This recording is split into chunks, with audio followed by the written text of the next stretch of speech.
প্রিয় দর্শক, মহাভারতে কুরুক্ষেত্রে যুদ্ধ হয়েছিল। অর্জুন কিন্তু সেই যুদ্ধ করতে চেয়েছিল না। অর্জুনকে ভগবান শ্রীকৃষ্ণ বুঝাতে সক্ষম হয়েছে যে এই যুদ্ধ অন্যায়ের বিরুদ্ধে ন্যায় প্রতিষ্ঠার যুদ্ধ। সুতরাং তুমি যুদ্ধ করতে হবে, তুমি একজন আর্য, তোমার যুদ্ধ করাই হলো কর্তব্য। পৃথিবীতে ন্যায় প্রতিষ্ঠা করতেই হবে। হ্যাঁ দর্শক, আমি বলছি বাংলাদেশের সেনাপ্রধান ওয়াকারুজ্জামানের কথা। তিনি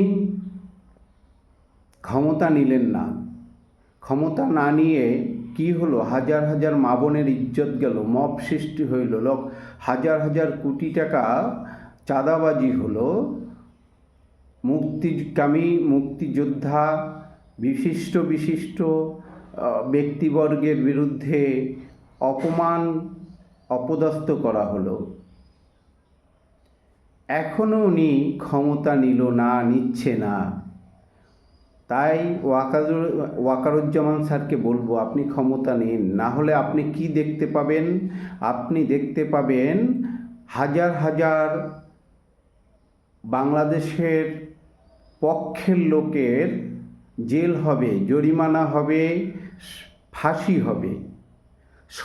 পুলিশের জেল হবে, জরিমানা হবে, ফাঁসি হবে। সবচেয়ে মজার জিনিস হবে, আপনারই অধীনস্থ যেসব কর্মচারী অর্থাৎ বাংলাদেশ সেনাবাহিনীতে যারা চাকরি করছেন তাদেরও জেল হবে এবং ফাঁসি পর্যন্ত হতে পারে। শেষ পর্যন্ত এই মেটিকুলাস ডিজাইনে আপনিও বাঁচবেন না, আপনারও শাস্তির মুখোমুখি দাঁড় হতে হবে এবং সেদিন আপনি বুঝবেন যে আপনি কি ভুলটা করেছেন। আজকের এ পর্যন্ত, আবার দেখা হবে।